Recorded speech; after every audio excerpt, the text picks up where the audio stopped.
बेटा ये आपकी वर्कशीट 23 है, प्राणियों में पोषण। तो स्टार्ट करते हैं इसको। एक रोचक कहानी आमाशय की। आमाशय आपको पता है जिसे हम पेट कहते हैं। तो देखते हैं इसमें क्या है। एक विलक्षण दुर्घटना द्वारा आमाशय की कार्य प्रणाली की खोज हुई। मतलब एक आदमी था जिसके साथ एक दुर्घटना हुई, उसे गोली लग गई थी और उसके इलाज के दौरान आमाशय का कार्यविधि कैसे होती है वो एक डॉक्टर ने देखा। सन 1822 में एलेक्सिस सेंट मार्टिन नामक व्यक्ति गोली लगने के कारण बुरी तरह से घायल हुआ। गोली से वक्ष क्षतिग्रस्त हो गया और आमाशय में एक छिद्र हो गया। जैसा बेटा इस फोटो में दिखाया हुआ है, ये हमारा आमाशय है। हमने पिछली वर्कशीट्स में आमाशय देखा था। तो यहाँ पर एक छेद हो गया। अब उसे विलियम ब्यूमॉन्ट नामक अमेरिकी सैनिक चिकित्सक के पास ले जाया गया। चिकित्सक ने उसकी जान तो बचा ली, परंतु वह आमाशय का छिद्र भली भांति बंद न कर सका तथा उसने छिद्र को पट्टी से ढक दिया। ब्यूमॉन्ट को छिद्र में से आमाशय के अंदर झांकने का दुर्लभ अवसर प्राप्त हुआ। दुर्लभ मतलब जो बहुत मुश्किल से मिले। उसने कुछ रोचक प्रेक्षण किए।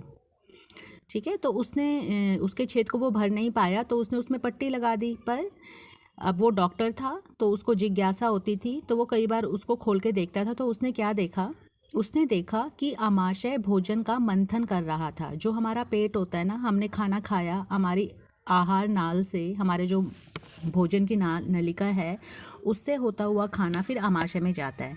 फिर हमें पता है बेटा, हमने पिछली वर्कशीट्स में भी करा था, आमाशय से हाइड्रोक्लोरिक अम्ल निकलता है ना, एंजाइम्स पाचक रस निकलते हैं। और फिर जो हमारा आमाशय है वो उसमें खाना अच्छे से मिक्स होता है उन रसों के साथ। तो उसने देखा उसकी भित्ति से, भित्ति मतलब जो उसकी दीवार थी, उससे तरल स्रावित हो रहा था। तरल मतलब वही लिक्विड, जो पाचक रस थे वो निकल रहे थे उसकी दीवारों से, आमाशय की जो दीवारें थी, और जिससे कि भोजन पच सकता था उससे। उसने यह भी देखा कि आमाशय शुद्धांत में तभी खुलता है जब आमाशय में भोजन का पाचन पूरा हो जाता है। अब आपको पता है शुद्धांत्र क्या होती है, हमारी छोटी आंत।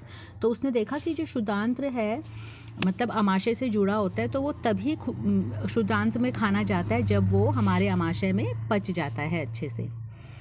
अभी इन्होंने अगला टॉपिक दिया है दस्त। आपको पता है लूज मोशन कहते हैं जिसे, वह स्थिति जिसमें कभी कभी व्यक्ति को जल रूपी पतले मल के बार बार निष्कासन की आवश्यकता होती है। ठीक है, आप लोगों को भी पता है दस्त क्या होता है। अब ये क्यों होता है बेटा, यह संक्रमण मतलब पेट में कोई इन्फेक्शन हो जाए, खाद्य विषाक्तता मतलब फूड पॉइजनिंग, आपने कुछ बासी खा लिया या खराब खाना खा लिया, अथवा अपच के कारण होता है। अपच मतलब इनडाइजेशन, आपने कुछ खाया और वो आपको पचा नहीं। भारत में विशेषकर बच्चों में यह अति सामान्य स्थिति है। छोटे बच्चों में ये ज़्यादा होता है क्योंकि बेटा छोटे बच्चे साफ़ सफाई का भी ध्यान नहीं रखते हैं, है ना। छोटे बच्चे कभी इधर हाथ लगाते हैं, कभी किसी चीज़ को पकड़ते हैं और बिना हाथ धोए कुछ चीज़ खा लेते हैं या अपने हाथों को ही मुंह में डालते रहते हैं, तो गंदगी पेट में चली जाती है।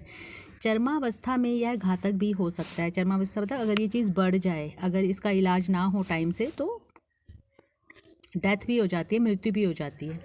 इसका मुख्य कारण शरीर में जल एवं लवण की अत्यधिक क्षति होना है। जब दस्त होते हैं तो बेटा जो हमारे शरीर से पानी निकलता है उसमें मिनरल्स भी निकल जाते हैं और हमारी बॉडी में पानी की भी कमी हो जाती है। तो अगर किसी को दस्त होते हैं तो इसे सहजता से नहीं टालना चाहिए, मतलब एकदम से इसका इलाज होना चाहिए। चिकित्सक के पास जाओ फटाफट से, और उसके पास जाने से पहले ही हम सबको एक ORS घोल बनाना आना चाहिए। वो हम छोटी क्लासों से भी पढ़ते आ रहे हैं ORS घोल कोर्स कैसे बनता है, और जो हमारे मम्मियाँ हैं उन्हें भी पता है। तो उसके लिए पहले पानी को अच्छे से उबाल देते हैं, फिर उसे ठंडा करके उसमें 1 चुटकी नमक डालते हैं अगर 1 लीटर पानी है तो, और चीनी घोल कर पिला देते हैं। तो इसको बोलते हैं ORS घोल, ORS, और इसे जीवन रक्षक घोल भी कहा जाता है। तो यहाँ पर एक नोट दिया हुआ है आपको, जल रूपी मतलब पानी जो निकलता है मल के निष्कासन से निकलने से व्यक्ति के शरीर में होने वाली पानी की कमी को निर्जलीकरण कहते हैं, डिहाइड्रेशन। ठीक है, पानी निकल जाता है शरीर से, तो उससे बचने के लिए रोगी को नियमित रूप से जीवन रक्षक घोल देना चाहिए ताकि जो शरीर में पानी की कमी हुई है वो पूरी हो सके, उसको रोका जा सके। तो अब ये प्रश्न उत्तर है। पहला प्रश्न है ORS का अन्य नाम लिखिए। तो ORS का अन्य नाम है जीवन रक्षक घोल। तो ये पहले प्रश्न का उत्तर हो गया। उस स्थिति का नाम लिखें जिसमें कभी कभी व्यक्ति को जल रूपी पतले मल के बार बार निष्कासन की आवश्यकता होती है। तो इसका आंसर आप सिर्फ लिखेंगे दस्त। ठीक है, और कुछ नहीं लिखना सेकंड का आंसर। थर्ड है दस्त संक्रमण कैसे होता है। तो वो कैसे हो जाता है, आप ये लिखोगे यह संक्रमण खाद्य विषाक्तता तथा अपच के कारण हो सकता है। ये तीसरे का उत्तर है। चौथा, आमाशय की कार्यप्रणाली की खोज करने वाले व्यक्ति का नाम लिखिए। तो वो कौन था जिसने उसकी कार्यप्रणाली की खोज की थी। वो था एक अमेरिकी सैन्य डॉक्टर, मतलब मिलिट्री में था वो, विलियम ब्यूमॉन्ट। आपको ये नाम लिखना है। और लास्ट क्वेश्चन है, घर पर जीवन रक्षक घोल को कैसे बनाया जा सकता है। तो आपको क्या करना है, पानी को उबालकर ठंडा करे हुए जल में 1 चुटकी नमक और चीनी घोलकर हम जीवन रक्षक घोल बना सकते हैं। ठीक है, तो आप ये लिख सकते हैं कि 1 लीटर पानी को उबालकर ठंडा करें और उसमें 1 चुटकी नमक और चीनी घोलकर मिलाने से वो जीवन रक्षक घोल बन जाता है।